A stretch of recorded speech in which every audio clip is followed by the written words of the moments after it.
भरतपुर गांव में विक्रम सिंह नाम के राजा थे, जो बहुत ही दानी राजा थे। लेकिन उनकी बस एक शर्त थी, वो किसी को भी दान देने से पहले उससे एक सवाल पूछते। अगर कोई उनके सवाल का जवाब दे दे तो राजा उसे मुंह मांगी कीमत देते, लेकिन अगर कोई जवाब न दे पाया तो राजा उसे दान देने से इनकार कर देते। एक दिन राजा विक्रम सिंह के दरबार में एक राही आता है। महाराज, मैं एक यात्री हूँ और काफी दूर से आया हूँ। बस मुझे एक रात गुजारने के लिए पास की धर्मशाला में रुकना है, लेकिन मेरे पैसे लुटेरों ने लूट लिए। तो क्या आप मुझे कुछ धन दे सकते हैं? अरे हाँ, क्यों नहीं भाई, बिल्कुल दे सकता हूँ, लेकिन मेरी एक शर्त है। तुम्हें मेरे एक सवाल का जवाब देना होगा। जी महाराज, पूछिए। तुमने कहा कि तुम एक यात्री हो, लेकिन यात्री तो सिर्फ 2 हैं। अब बताओ कौन कौन? वो आदमी बहुत देर तक सोच में डूबा रहता है। महाराज, क्षमा कीजिए, लेकिन मुझे आपके सवाल का उत्तर नहीं आता। तो क्षमा कीजिए, मैं आपकी सहायता नहीं कर पाऊंगा, क्योंकि मेरा नियम है कि जो कोई मेरे प्रश्नों का उत्तर नहीं देता, मैं उसे दान नहीं देता। लेकिन महाराज, मेरे पास रुकने के लिए कोई स्थान नहीं है। परंतु जो मेरे प्रश्नों का उत्तर नहीं देता, मैं उसे दान नहीं देता। फिर आदमी चिंता के भाव से जाने लगता है। रुकिए, मैं आपको दान नहीं दे सकता, लेकिन आप मेरे महल में एक रात के लिए आश्रय ले सकते हैं। आदमी के चेहरे पर मुस्कान आ जाती है। महाराज की जय हो, महाराज की जय हो। लेकिन महाराज, आपने जो प्रश्न पूछा उसका उत्तर तो बता दीजिए। मेरे प्रश्न का उत्तर था सूरज और चांद। उसी राज्य में किशन नाम का एक ब्राह्मण रहता था, जो कि अपने बीवी बच्चों के साथ रहता था। एक दिन ब्राह्मण बहुत परेशान बैठा हुआ था।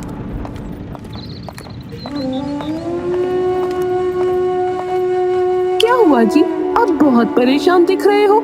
क्या करूं भाग्यवान, हमारी बेटी के ब्याह की तिथि नजदीक है, लेकिन अभी तक पैसों का बंदोबस्त नहीं हुआ है। तो परेशान ना हो तो क्या करूं? इसमें परेशान होने वाली कौन सी बात है? हमारे राजा बहुत दानवीर हैं, आप उनसे जाकर कुछ मदद ले लीजिए। वो सब तो ठीक है सुलोचना, लेकिन तुम्हें महाराज की आदत के बारे में तो पता ही है।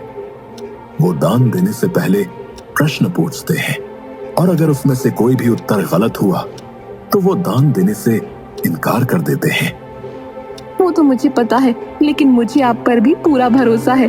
आपने इतने वेद पुराण पढ़े हैं, मुझे नहीं लगता कि आप उनके सवालों का जवाब नहीं दे पाएंगे।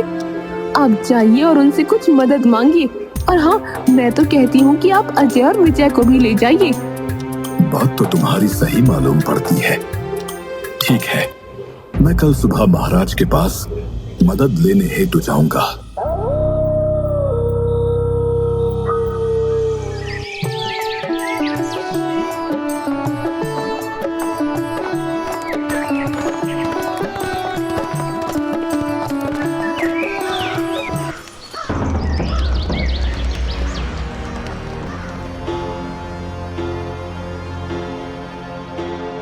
महाराज, मैं आपके गांव का एक छोटा सा ब्राह्मण हूं। मुझे अपनी पुत्री के विवाह के लिए कुछ धनराशि की आवश्यकता है। जी ब्राह्मण देवता, आपकी सहायता करना तो हमारे लिए बहुत ही सौभाग्य की बात होगी। परंतु आप तो जानते ही हैं कि मैं दान मात्र उसी को देता हूं जो मेरे प्रश्नों का उत्तर दे। जी महाराज, मुझे पता है। कृपया आप पूछिए जो भी आपको पूछना है। ठीक है ब्राह्मण देवता, तो मैं आपको एक कहानी सुनाता हूं, और आप मेरी उन कहानियों को पूरा करना। और अगर आप सही ढंग से उसे पूरा नहीं कर पाए तो मैं आपको दान देने में असमर्थ रहूंगा। जी अवश्य महाराज, कृपया पूछिए। वीरपुर गांव में राजा चंद्रसेन थे, जिनकी पुत्री थी पद्मा, जो कि बहुत ही सुंदर और गुणवंती थी। लेकिन उन्हें कोई भी राजकुमार पसंद नहीं आता।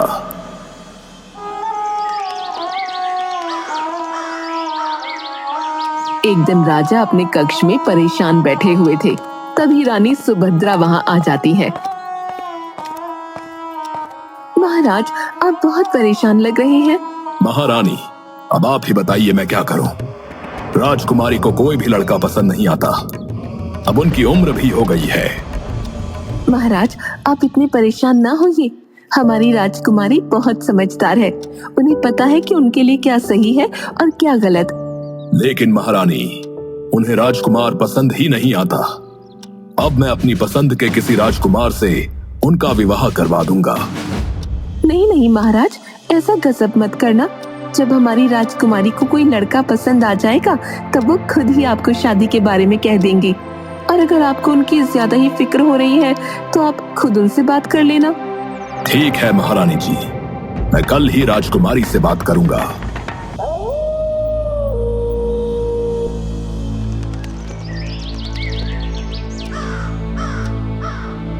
राजकुमारी जी, हमने आपको इतने सारे राज्यों के राजकुमारों से मिलवाया, लेकिन आपको उनमें से कोई भी पसंद नहीं आया।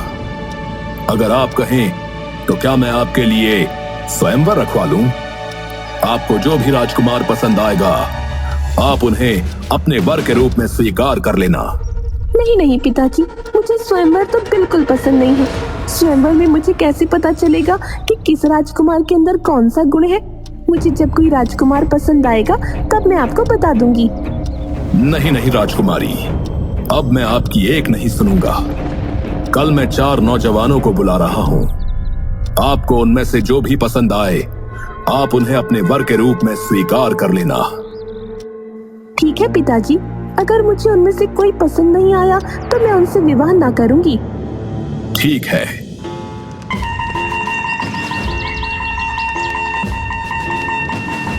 राजकुमारी, ये देखिए, ये हैं 4 राजकुमार। अच्छा, लेकिन इनमें ऐसी क्या विशेषताएं हैं जो मैं उनसे विवाह करने के लिए राजी हो जाऊं? बताइए कि आप में क्या विशेषताएं हैं। महाराज, मैं कपड़ा बेचकर जितना भी धन कमाता हूँ उसका एक हिस्सा मैं देवताओं को चढ़ाता हूँ।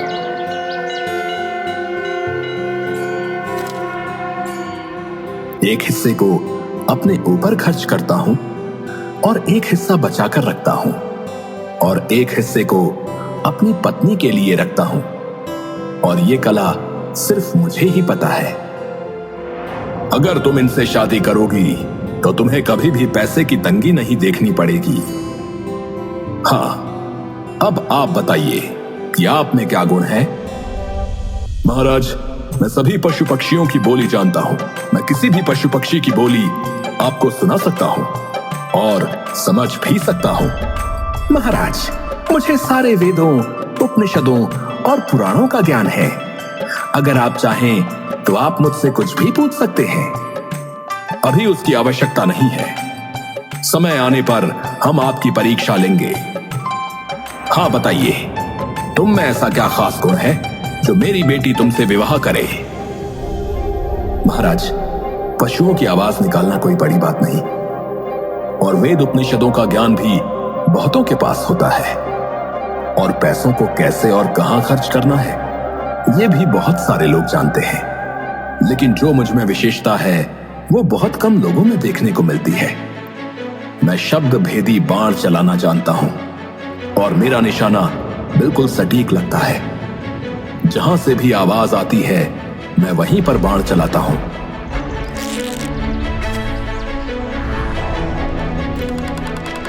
और मेरा निशाना आज तक नहीं चुका। हाँ तो राजकुमारी, बताइए, आप इन 4 में से किसे अपना वर चुनेंगी।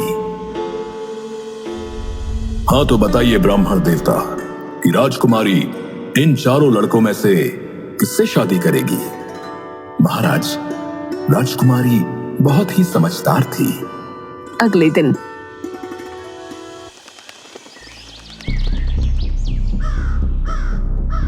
राजकुमारी, आपने कहा था कि आप आज बताएंगी कि आप इन 4 में से किसे अपना वर चुनेंगी। जी पिताजी, मैंने अपना वर चुन लिया है। पिताजी, जो पहले प्रतिद्वंद्वी है वो शिल्पी है। जो पशुओं की भाषा जानता है वो ज्ञानी है। जिन्हें पुराणों का ज्ञान है वह ब्राह्मण है। पर जो शब्दभेदी बाण चलाना जानते हैं वो एक क्षत्रिय है, तो एक क्षत्रांगिनी का विवाह भी क्षत्रिय से होना चाहिए। राजा अपनी पुत्री की बुद्धिमत्ता को देखकर बहुत खुश हो जाते हैं और उनका विवाह चौथे लड़के यानी जो क्षत्रिय था उनसे करवा देते हैं। वाह, अति उत्तम। ब्राह्मण देवता मान गए आपके ज्ञान को। हाँ तो अजय, अब तुम्हारी बारी। मानिकपुर गांव में रमन नाम का एक किसान अपनी बूढ़ी मां के साथ रहता था। वो दिन भर खेती मजदूरी करके गुजारा करता था।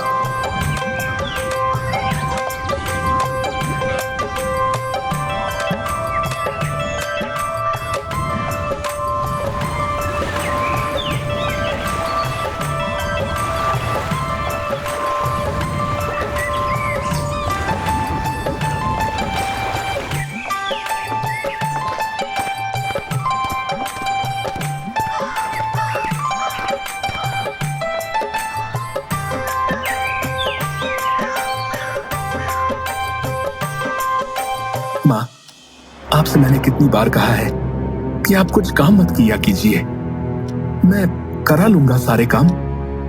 अरे बेटा, तू भी क्या क्या करेगा? घर संभालेगा या खेत संभालेगा? वैसे भी मैं तुझे कब से कह रही हूँ कि मुझे एक बहू ला दे, तो मैं आराम से बैठूंगी। अरे माँ, इतनी सी खेती में हमारा गुजारा होना ही इतना मुश्किल है, तो एक और का गुजारा कैसे होगा? तू तो हमेशा ही बहाने मारता रहता है। सही तो कह रहा हूँ।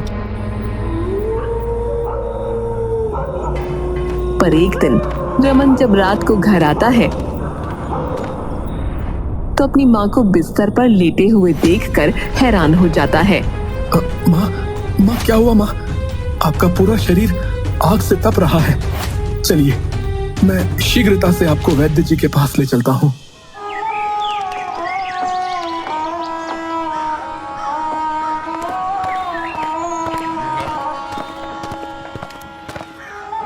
वैद्य जी, देखिए ना, मेरी माँ बहुत ज्यादा ज्वर में है।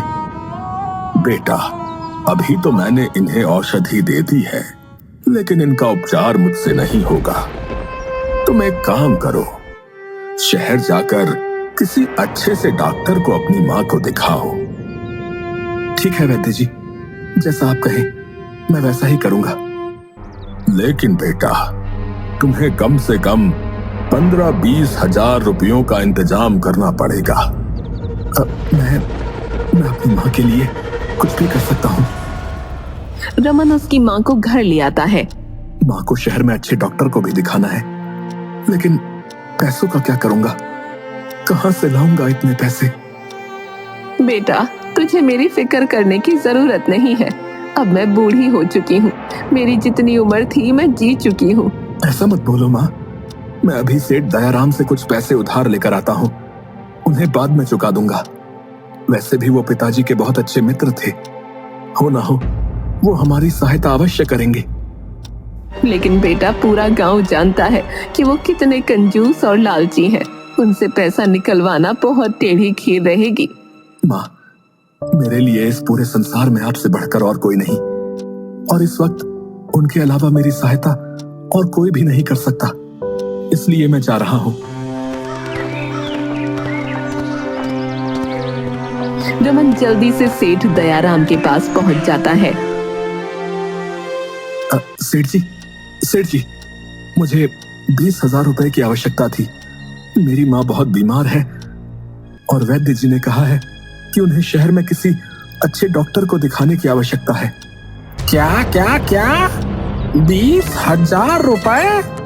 कसम चिल्लर की, मैंने इतने रुपए तो एक साथ खुद भी खर्च ना किए होंगे, और तू एक मामूली सा छोरा है। मैं तुझे इतने सारे पैसे क्यों दूंगा? सेठ जी, मैं आपके हाथ जोड़ता हूँ, अभी मुझे पैसों की बहुत आवश्यकता है, और आपके अलावा पूरे गांव में मेरी सहायता और कोई भी नहीं कर सकता सेठ जी। अरे तो तू मुझे कंगाल करने पर ही तुला है? अरे मैंने तुझे कह तो दिया, अब जा यहाँ से। लेकिन सेठ जी, आप मेरे पिताजी के बहुत अच्छे मित्र थे, इस नाते तो मेरी सहायता कीजिए। अच्छा ठीक है, मैं कर दूंगा मदद, लेकिन मेरी भी एक शर्त है। मैं तुम्हें पैसे तभी दूंगा जब तुम मुझे एक कागज में आग और दूसरे में हवा ला कर दोगे। अगर तुमने मुझे वो ला दी तो मैं तुम्हें पैसे दे दूंगा, पर अगर तुम ना ला पाए तो फिर मुझसे मदद लेना भूल जाना भाई। ठीक है सेठ जी। रमन दौड़ता हुआ अपने घर जाता है। क्या हुआ बेटा, क्या कहा सेठ जी ने? मना ही किया होगा, मुझे पता ही था कि वो सेठ एक नंबर का कंजूस है। नहीं माँ, सेठ जी ने पैसे देने के लिए हाँ कर दी है, परंतु उनकी एक शर्त है। शर्त? मुझे तो पता ही था कि वो सेठ बहुत चालाक है। वो हर मुमकिन कोशिश करेगा पैसे देने से बचने की। वैसे क्या शर्त रखी है उस सेठ ने? माँ, उन्होंने कहा है कि मुझे वो पैसे तभी देंगे जब मैं कागज में हवा और दूसरे कागज में आग लेकर जाऊंगा। उस समय तो मैंने हाँ कर दी, लेकिन अब मेरी समझ में ये नहीं आ रहा है कि मैं उन्हें कागज में हवा और आग कैसे दूं। अरे तो मैं तुझे बताती हूँ। हाँ तो अजय, अब तुम मुझे बताओ कि रमन एक कागज में हवा और दूसरे कागज में आग कैसे लेकर जाएगा। अभी बताता हूँ महाराज। यशोदा एक कागज का पंखा बनाती है और रमन को दे देती है। जब तू इस कागज को हिलाएगा तो तुझे हवा मिलेगी। हवा तो ठीक है, लेकिन मैं कागज में आग कैसे लेकर जाऊंगा? अगर इस कागज में आग रखी तो ये तो पूरा ही जल जाएगा। रुक जा, उसका भी इलाज है मेरे पास। फिर यशोदा जल्दी से कागज का कंडील बनाकर रमन को दे देती है। ये ले रमन, इस कंडील में तू आग भर कर ले जा सकता है। रमन बहुत ही खुश होकर दयाराम के पास पहुंच जाता है। अरे तुम अभी तो गए थे और इतनी जल्दी वापस कैसे आ गए? अरे सेठ जी, आपको आपका उपहार देने के लिए आया हूँ। ये लीजिए, इस कागज में बहुत ही ठंडी ठंडी हवा भरी हुई है और इस कागज के कंडील में आप आग जला सकते हैं। ये सब? अरे सेठ जी, अब ज्यादा सक पकाइए मत। आपको आपका उपहार मिल गया तो कम से कम अब तो मुझे 20,000 रुपए की उधारी मिल सकती है ना। जितनी जल्दी हो सकेगा मैं लौटा दूंगा। सेठ को रमन को पैसे देने पड़ते हैं। धन्यवाद सेठ जी।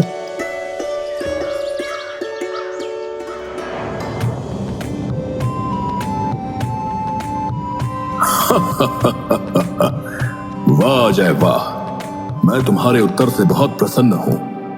तो अब विजय, तुम्हारी बारी। जी महाराज, पूछिए, आपको मुझसे क्या पूछना है? विजय, तुम हमारे राज्य में से 2 ऐसे आदमी ढूंढ के लाओ जिनमें से एक ने कभी झूठ नहीं बोला हो और दूसरे ने कभी सच नहीं बोला हो। ठीक है महाराज, आप मुझे आज शाम तक का समय दीजिए, मैं ऐसे आदमी को ढूंढ कर ले आऊंगा। ठीक है।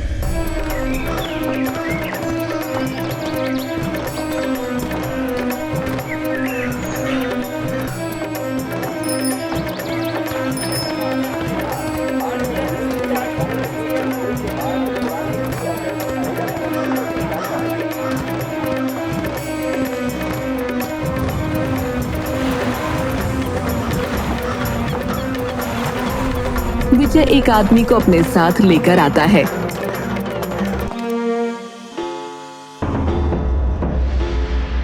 अरे विजय, मैंने तुम्हें 2 आदमियों को ढूंढ कर लाने के लिए कहा था, लेकिन तुम तो बस एक आदमी को लेकर आए हो। महाराज, इस एक ही आदमी के अंदर दोनों गुण हैं। इसने ना कभी झूठ बोला, ना कभी सच बोला। पर वो कैसे? क्योंकि महाराज, ये आदमी बोल ही नहीं सकता। क्या? वाह विजय वाह, ब्राह्मण देवता, हम आपके और आपके दोनों बेटों के जवाब से बहुत प्रसन्न हैं। इसलिए मैं आपकी बेटी की शादी अपनी तरफ से करवाना चाहता हूँ। दोनों बेटे बहुत खुश हो जाते हैं। क्या? जय हो राजा विक्रम सिंह जी की जय हो, राजा विक्रम सिंह जी की जय हो, राजा विक्रम सिंह जी की जय हो।